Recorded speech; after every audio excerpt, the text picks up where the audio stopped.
we're moving on from the early church, but I want to take a moment for a quick review. So this is the matrix that I showed you our first class, and I filled in the second row down for the early church, which was 100 to 500 AD. And just a summary of some various themes in the early church period. First of all, for issues and challenges, obviously they faced persecution. And then after the conversion of the Emperor Constantine to Christianity, they were faced with the allure of power and wealth. And then there were controversies. We saw the various heresies last week, controversies over the nature of Jesus. Their worship and spirituality, there was a huge focus on the Eucharist and also on baptism. We saw a tremendous spirituality around martyrdom and a spirituality around desert monasticism. And in terms of social or cultural impact, we saw the Christians pretty much inventing care for the vulnerable and the sick. And we also saw, both in the time of persecution and in the desert monasticism, we saw a renunciation of Greco-Roman ideas of identity that's based on your gender, your birth, your social status, or your given function in the polis or the state. And we saw that this early church center of gravity was in the Greek-speaking Mediterranean basin. And that center of gravity is going to shift. Okay, so we're going to look at, for the next 3 weeks, we're going to look at something that has been called the Dark Ages or the early Middle Ages. It was called the Dark Ages for a long time, but in more recent history, they've discovered that it wasn't all that as dark as people thought it was. There was a lot more light than people thought there was. So they've started calling it the early Middle Ages. But people might have heard of the Dark Ages more than early Middle Ages, so I'm using both. But the early Middle Ages, the Dark Ages, covers another 500-year period. So from about 500 to about 1,000. And we're going to look at, first tonight, we're going to look at Celtic Christianity in Ireland. And I'll explain why we're making that jump when I get into it.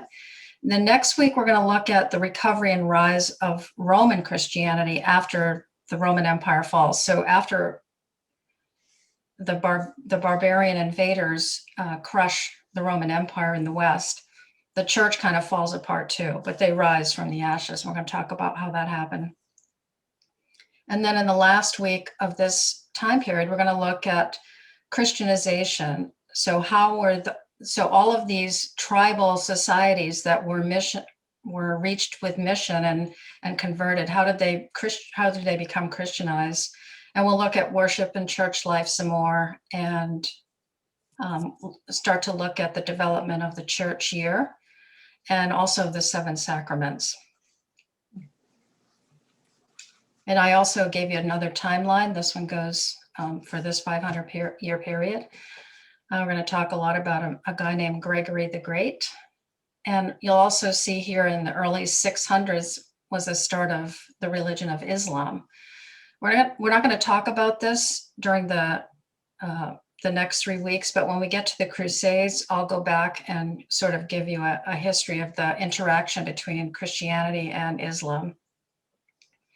We're going to talk about King Charlemagne a lot next week. Maybe you've heard of him. And we're going to talk about the Vikings. We're actually can't leave the Vikings out. And it's interesting that I thought they were a lot earlier than this, but they started raiding close to 800 AD, so about the same time as Charlemagne. Okay, so the early church period ended, remember, with the northern barbarian warriors pounding on the Roman Empire in Rome. But before this happened with the barbarians, the Roman Empire had extended into the west, up into the British Isles. And I'm going to use language. I'm going to mix up my language about, the British Isles and whatever. But just for the sake of ease, I'll probably use terminology that's more modern than they would have used. But the Roman Empire extended all the way up to the north of England. They actually built a wall up there called Hadrian's Wall in northern England. And Tracy might be able to set me straight on some things tonight. Anyway, so the Roman Empire went all the way up to the northern part of England. It went through Gaul, which is now France, basically where France is. But the Roman Empire never got to Ireland, and it never got to Scotland. And the people who lived in the British Isles at this time were the Celts primarily. And I just want to share a little bit about them so you know who they were.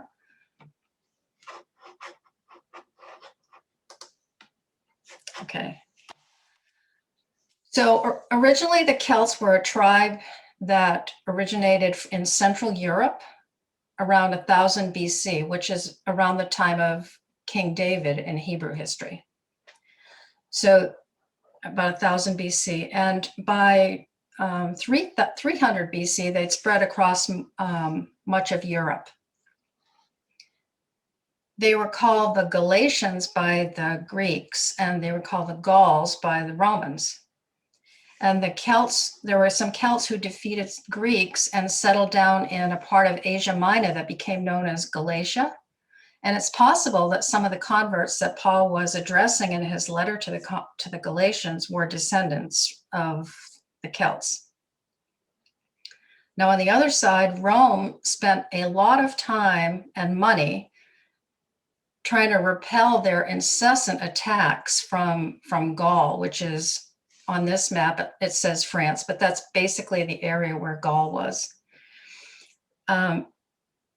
You might have heard of Julius Caesar and his battles. He was the one who finally conquered the Gauls. All this is before Christ. So Rome conquered Gaul. They also conquered, like I said, England and Wales and Cornwall, just south of Scotland, and they never went over to Ireland. Okay, now, because the Roman Empire had spread through Gaul and through England at the time, it brought the peace of Rome, the Pax Romana. It brought those roads and the safe travel and all that. So in the wake of that, Christianity was able to go through Gaul. There was Christianity developed in Gaul, aka France. It developed in England as well, with the Celts who were living there at the time. So Christianity spread along as wherever the Roman Empire was, Christianity went as well. So if the Roman Empire hadn't been in Ireland and Scotland, and Christianity hadn't gotten there that way, how did Christianity get to Ireland? So for that story, we're going to have to go back to, or we're going to have to talk about Patrick. Somebody mentioned Patrick in the chat. So Patrick, we're going to have to actually go back a little bit into the early church timeline, because Patrick was born in the mid 400s, which was the early church period. But he was born in England during the peace of the church, and his family was Christian. But at about age 16, he was, pardon the little cartoon here, but at age 16, he was kidnapped and sold as a slave. He was kidnapped by Irish raiders and taken to Ireland and sold as a slave. He was sold to an Irish chieftain, and he was made to work a really hard, miserable, lonely life as a carer of animals. But he brought with him his nominal Christian faith. He was a 16-year-old, his parents were Christian. He was just nominally Christian at that point. And he later wrote a book called his Confessions, which is the same thing as Augustine did, remember, who also was in that early church period. He wrote his Confessions, his spiritual memoir. So Patrick did as well. He wrote it in Latin, because Latin would have gone up to England with the Roman Empire. He wrote his Confessions. says here, I, Patricus, or Patrick, sinner, most unlearned and least of all the faithful. And it goes on to give a spiritual memoir. And he says in there that while he was a slave in Ireland, in his distress, he turned to the Christian God that he knew. And I love this. I put this whole quote up here from his confessions. He said, I did not know the true God, but after I came to Ireland, every day I had to tend sheep, and many times a day I prayed. The love of God and his fear came to me more and more. My faith was strengthened and my spirit was moved, so that on a single day I would say as many as 100 prayers, and almost as many at night. And this while I was staying in the woods and in the mountains. I used to get up for prayer before daylight, through snow, through frost, through rain. I felt no sloth in me, as I now see, because the spirit within me was then fervent. Oh, Patrick, you challenge me. Well, after 6 years of forced labor, he managed to escape. And this is a modern map. This is right off of Google Maps, but I just wanted you to get the sense of the geography. So you see Ireland up there in the top left. So he escaped from Ireland. He got back to the mainland of England. He's made his way across the water over to continental Europe, crossed Gaul, and he ended up going into a monastery on the island of Laren, which is off the southeast coast of what is now France. And he stayed there in the monastery as a monk for 20 years. But during this time that he was there, he felt this growing conviction that he needed to go back to Ireland, this time as a missionary. And one time he had a dream, and he heard an Irish voice saying to him, we are beseeching you, holy boy, to come and walk among us once again. So after a period of preparation, he was consecrated as the Bishop of Ireland, the whole place, and he went back. And as I was thinking about it, I love the fact that he didn't get his purpose in life, his mission, so to speak, until his life was half over. That gives me hope. But what a perfect fit. So from his 6 years there, he knew the language, the social structures, the Celtic pagan customs, and Patrick was an extraordinarily effective evangelist. By the end of this, so he's going back in the 500s. By the end of the 6th century, Christianity had emerged as the dominant religion in Ireland, all because of his starting it. So let's look and see how that happened. Okay, so remember I said Ireland had never experienced Roman rule, never experienced their law and order. And 5th century Ireland that Patrick went back to was a tribal society. They were steeped in violent druidic cults, and they had this complex system of tribal rule by chieftains and kings and high kings. And just knowing that, that was their structure, that they had high kings. Take a look at this hymn, Be Thou My Vision, which was written in Ireland during the early Christian, like 6th or 7th century in Ireland. And we've translated it to English, obviously. And I love this hymn. In the third verse here, you see all kinds of expressions of warfare and fighting and victory and that kind of stuff, which came out of the mindset of their culture, but they transformed it into thinking about Christianity. And also in the last 2 verses here, the last 2 stanzas, they use that expression, high king, but this time it's the high king of heaven, Jesus. So I love that, and I wanted to share that with you. So the primary social group was the clan, and that was an extended family. And this culture was also deeply stratified, not in the same way as Roman culture, but it was deeply stratified in terms more of clans. And there were families within the clan who were the rulers within the clan, and then they were stratified down from that. So each tribe was very tightly interrelated.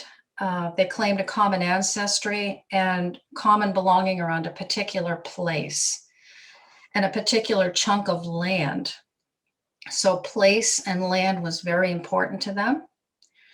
And in each tribe, there were just a few families who dominated the rest of the families because they controlled the cattle.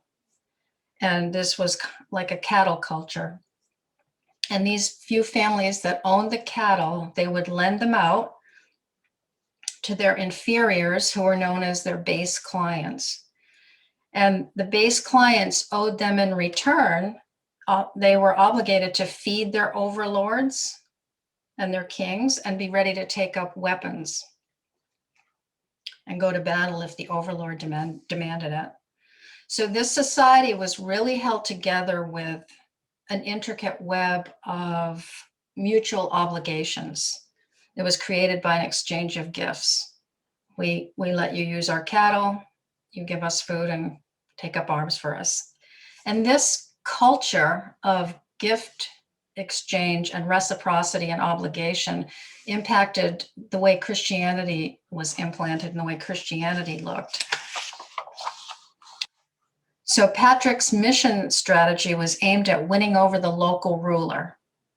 So his goal was to successfully evangelize the current ruling high king. And you need to get into the tribal mindset to understand this. It's hard because of the way we understand Christianity. But in that tribal mindset, if the king converted, his whole tribe converted with him, just did. And this culture of exchange of gifts was adapted by the church as well. So from the laity and from the rulers on their side, they would give loyalty, the allegiance of the high king, material things, food and material support to the church.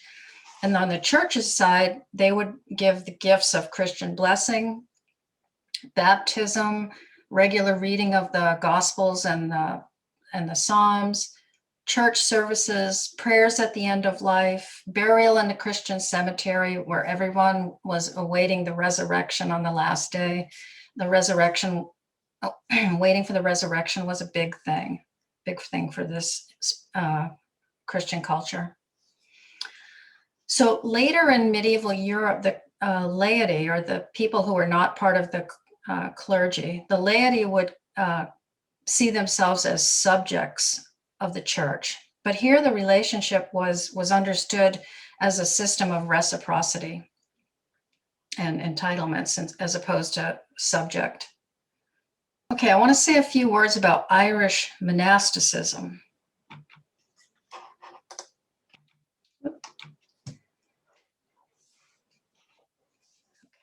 Now, we talked in the early church about desert monasticism and their asceticism and all that sort of thing.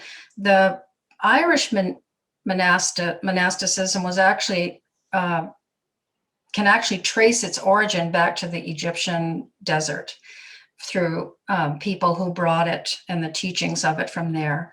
So they also had this idea from the desert mothers and fathers of this strict asceticism.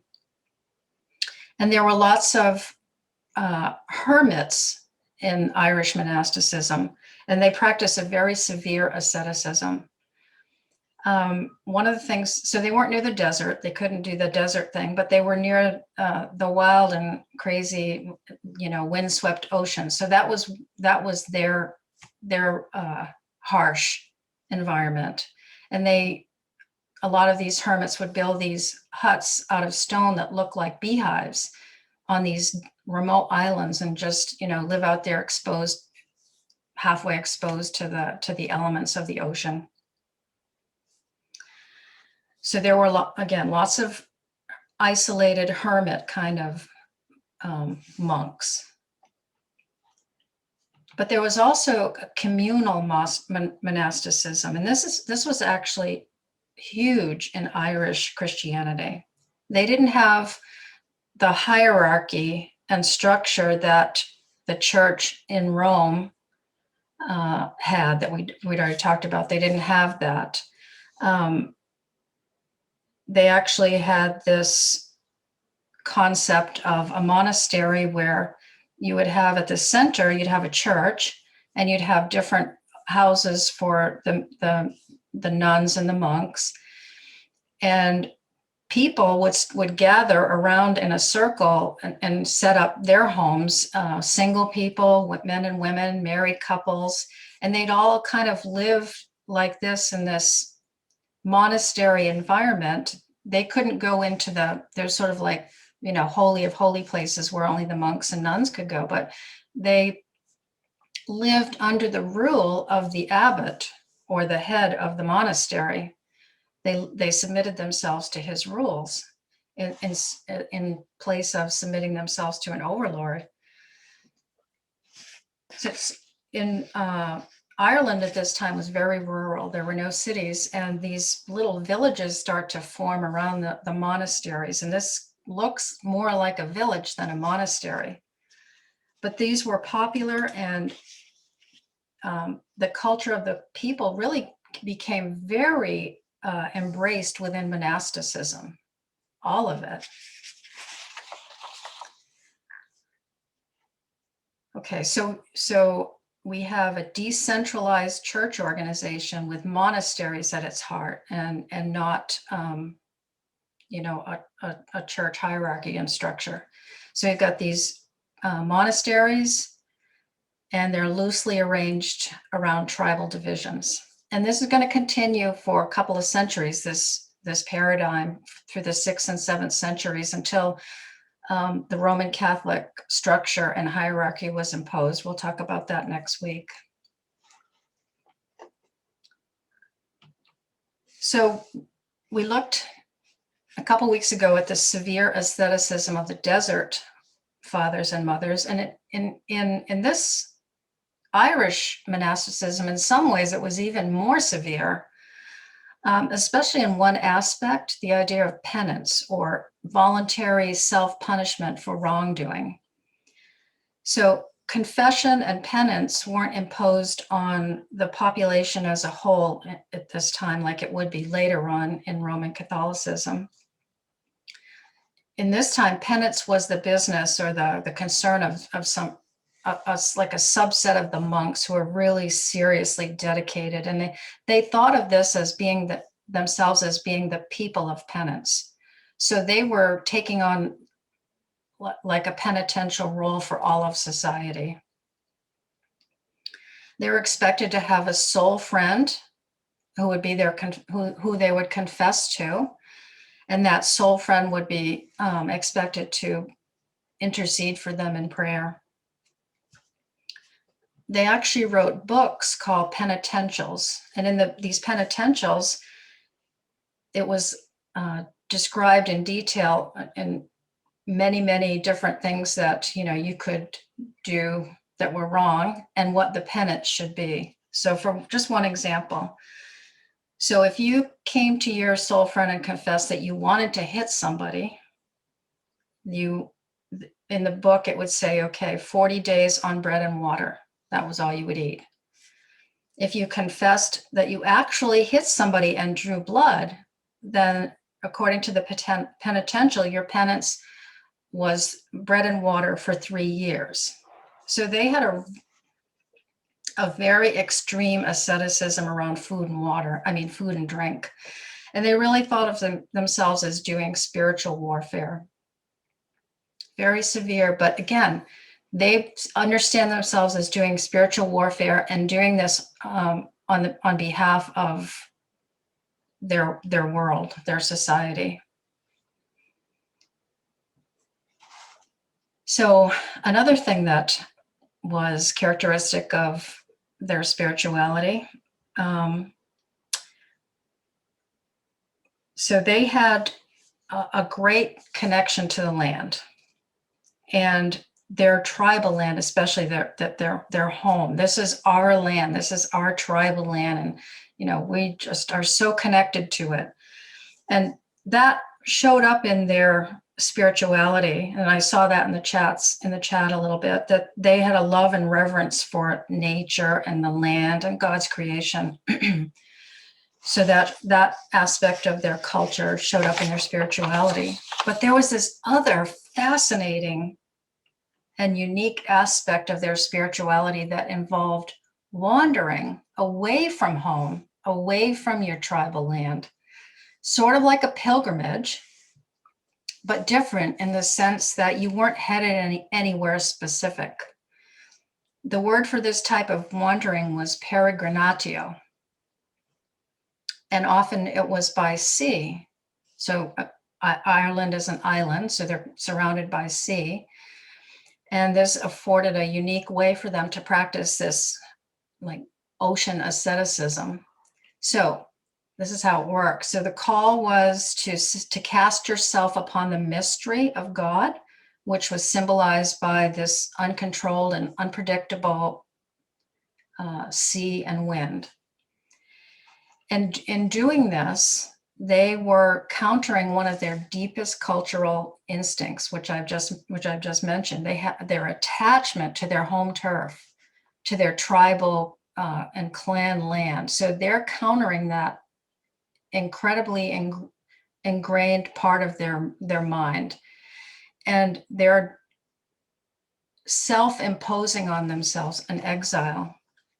And this abandonment of homeland, friends, religious community, and above all, family was regarded by others as an outstanding sacrifice.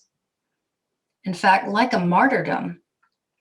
They called it white martyrdom as opposed to red martyrdom, where you were actually killed, red referring to blood. So this self-exile, this wandering wandering away from your home with no destination. And these Irish monks were greatly influenced by the desert monastics, and they sought out places of extreme solitude and harshness of weather. And that picture down in the bottom right is actually the island of Michael Skellig, and there are lots of those little beehive huts on there where monks would go and just live in seclusion and be exposed to the elements. And that's, I don't know if you recognize it, but that's the island that they used to film some of, I think it was the last Star Wars movie, one of the last ones. That's the island that they filmed on. So besides the motivation of exile from something, the Peregrini is the expression for a person who was doing the peregrinatio. So the Peregrini, they were motivated by a search for something. And that would be the place of one's resurrection. So this was the place that they believed that God had appointed for that Peregrini to spend the rest of his life doing penance and waiting for death. And so they would wander off away from home and land and family in search of the place of their resurrection. And they would do this by often they just push the boat off and with no oars, and they would just let it go wherever it will, and trusting God to bring them to that place. Or if they had oars, they would just often just pull them into the boat and just let God direct the boat. So very interesting expression of spirituality. Now, one of the most famous and beloved of these Irish seafaring Peregrini was Brendan. And down here at the bottom of this slide here, these are all pictures of actual, just 3 of, I don't know how many monuments there are in Ireland to remember Brendan. He was one of these monks who did this peregrinatio. So he was a 6th century monk. And when he heard the words of the gospel that anyone who forsakes family and possessions for Christ's sake will receive 1,000-fold or 100-fold reward in this life and everlasting life in the next, he was seized with such a great love for God that he desired to leave his land and his country, leave his parents and his fatherland. And I quote, he urgently besought the Lord to give him a land, secret, hidden, secure, delightful, separated from men. So at one point, while he was asleep on a mountain, he heard the voice of an angel telling him to go to sea. So he came down and he built 3 vessels out of wood and animal hide. And he set out to sea with 30 men in each of the boats. They were both monks like him and also lay people that set out on this peregrinatio. And they had adventures and the whole story of five years of adventuring. Then they came home for a while, and then they had 2 more. And this book, The Voyage of St. Brendan, I studied this a lot a few years ago. And it's this little book, it has some fascinating insight into Irish monasticism. It's a story of his adventures. And it's so insight into monasticism in general, and also insight into this peregrinatio, spirituality. And this book was one of the most copied books of the early Middle Ages, and even into the later Middle Ages. Most copied, a very beloved book by Christians, not just Irish Christians, but Christians all over. Okay, Brendan. Now, Patrick, remember, had brought Christianity to Ireland, but Scotland remained unevangelized. But in 563, Columba, you can see him here at the stern of this boat. He was an Irish abbot, so at the head of a monastery. He left Ireland in the curragh, one of these boats made out of wood and animal hide, and he had 12 companions with him. Very apostolic sounding there. But he launched off from the coast of Ireland in the north. No destination in mind. It was a peregrinatio. And he landed on the island of Iona in Scotland. And he founded an abbey there. And Iona has been a dominant religious and even political institution in that region for centuries. And it's still there. And it's a hugely popular pilgrimage destination for Christians to go to Iona, the abbey at Iona. So Columba, the Peregrini, brought Christianity to Scotland.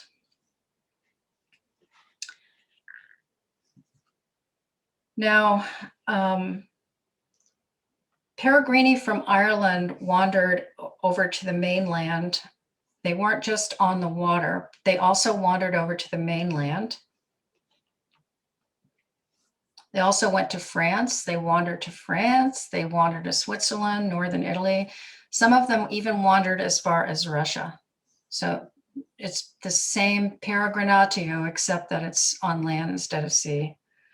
And one example of this land wandering was Columbanus, who you see here. And he wandered across much of Western Europe, bringing the gospel everywhere, and he founded numerous monasteries. And in the bottom of this slide here, again, this is modern Google Maps here, but he wandered, his final destination was Bobbio, Italy, where he built a monastery, and that was his place, the place of his resurrection. That's where he stayed until the end of his life. In his writings, Columbanus uses the road and the journeying as metaphors for the Christian life, something that we still consider, we still use those metaphors. So we have Columba, Columbanus, and so many other Irish missionaries that were spreading the gospel during this time when, after the fall of the Roman Empire, when the church centered in Rome was floundering, and they were not doing any mission work or any evangelism. It was the Irish. And I just have to mention one other beloved person of Ireland. This is Bridget of Ireland. Bridget was born into slavery out of wedlock. Her father was a pagan chieftain and her mother was a Christian slave. And Bridget was raised for part of her life by a druid. But she early on had a deep conversion experience. And she is credited with starting consecrated religious life for women in Ireland, especially in this. This is a rebuilt one. Hers doesn't exist anymore, but in Kildare in Ireland. And this was actually a double monastery for men and women. I'll talk about that again in a minute here. But Bridget, and actually for Roman Catholics, her saint day was yesterday, February 1st. So Bridget was known for hospitality and generosity, and she brought joy and the burning presence of God. You can see in both of these images of her, she's carrying a flame. Now, I love this. This is from an 8th century manuscript, and one of her prayers is recorded, and it begins like this. Or maybe it doesn't begin like this, but this is in one of Bridget's prayers. I should like a great lake of ale for the King of Kings. I should like the angels of heaven to be drinking it through time eternal. And then the prayer goes on to describe the party as one in which barrels of peace and vessels of charity lead to good cheer. So Bridget wasn't not an ascetic. On the contrary, her style as the abbess of the monastery at Kildare was more like that of a perfect hostess, always welcoming the great and the lowly with warmth and serving, generously meeting every need. She loved to serve and feed the poor, and minister to misery wherever she found it. And her fondness for beer is just an extension of her merry approach to life. So another thing about Bridget was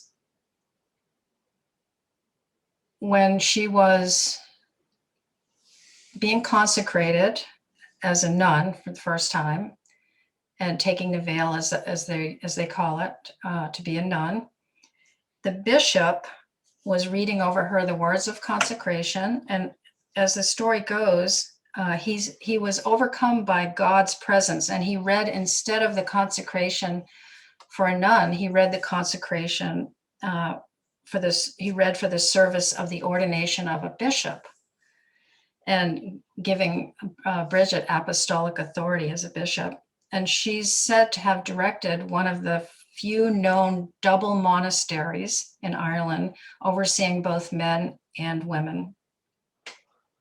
I want to finish up with a couple of aspects of the material culture that they left us, and how both of these two things reflect some more of their spirituality.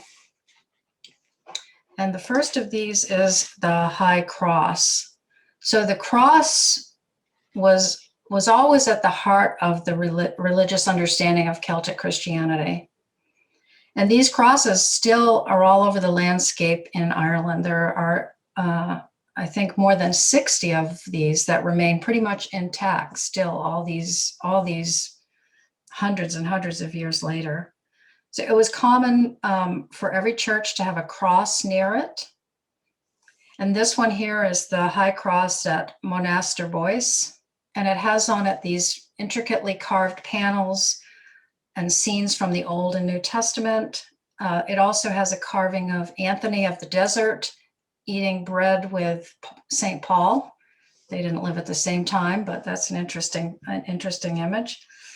And then the circle, here's the circle again. The circle that's in all these crosses, no one is 100% sure how to interpret it, but I love it, it's beautiful. And all of these crosses with all of their stories engraved on them would have been magnificent teaching tools in a culture where the general population didn't read. Now, the figure of Christ on the cross is at the center, in the center of the circle, and he is what everything converges on. And the Christ on these crosses looks like he's reigning triumphant, like he's triumphant over the powers of evil that he's defeated.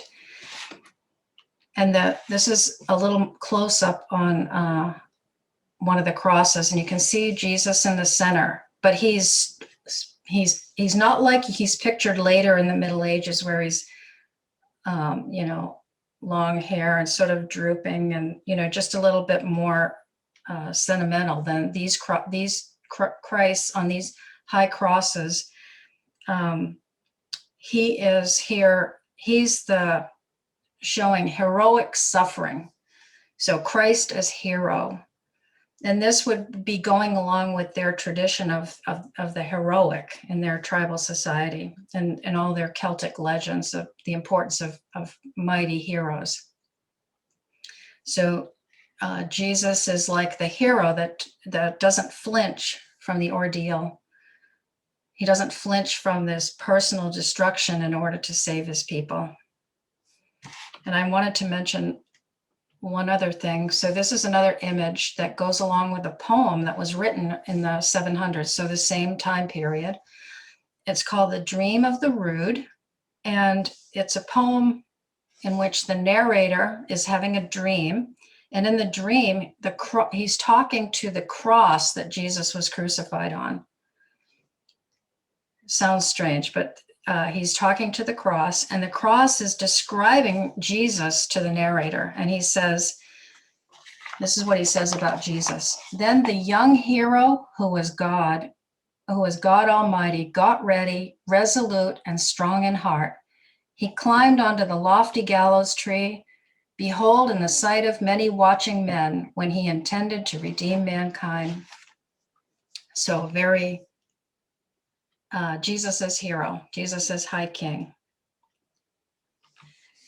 So just to wrap up on the cross, so the cross of Christ about us is a traditional Irish saying that's still common. And I have one prayer book of Celtic prayers, and I just went through and picked a line.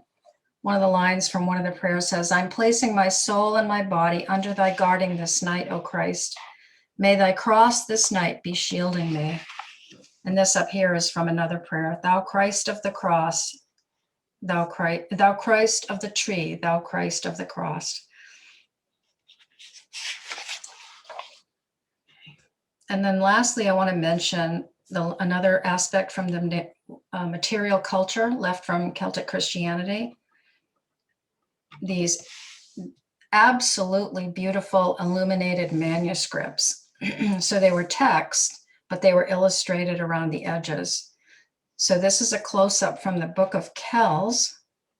And here's some more from the Book of Kells. So this was the 4 Gospels in Latin, and then illustrated with these incredibly intricate drawings and illustrations. This is something that actually, we're going to look at another one of these later on from England, from a different culture, from the Anglo-Saxon Christians. So it started in Ireland, but there was a great tradition of this in England as well. And the Book of Kells is, I think it's in Dublin right now, in a museum. But this is from the 800s. So they did these illuminations, they called, and they also copied all kinds of books of ancient learning and preserved them. When the barbarians were burning Rome and burning libraries and whatever else, the Irish weren't being affected, and they just kept on, just like with their quiet missionary work, they just kept copying books so that they wouldn't get lost. And a number of years ago, I read this book. It's not a Christian book, but I still find it very interesting. It's How the Irish Saved Civilization. So the untold story of Ireland's heroic role from the fall of Rome to the rise of medieval Europe. It's from the early 200s. And really, they kept from destruction a lot of manuscripts, a lot of ancient manuscripts. And I bring this up because it reflects another layer of their spirituality, which is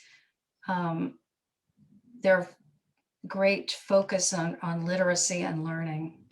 So the Ireland that Patrick went back to was a tribal culture. They had an oral tradition, no books. They had an oral tradition for passing on law and history. So this was the function of one of the functions of the Druids. They would be the ones who would memorize things and pass them on orally.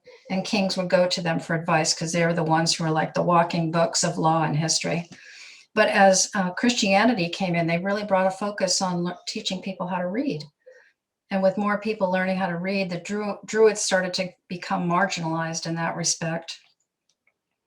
Well-off families would send their sons to the monasteries for learning, and they'd learn how to sing and appreciate the arts and learn how to read and write. And the monasteries were actually very popular with young people in this time in Ireland.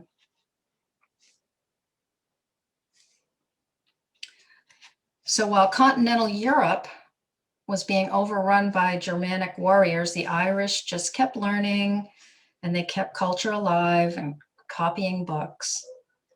And their monks evangelized Europe in the 6th and 7th centuries. And they did it in a quiet, unassuming manner, and not even noticed in history until the past 20 or 25 years, when people have actually begun to realize what the Irish did.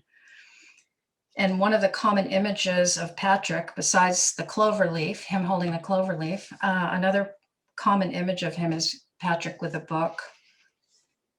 And by the late 7th century, the 600s, in continental Europe, if you lived in continental Europe and you met somebody who was foreign and they knew how to read, you assumed they were Irish.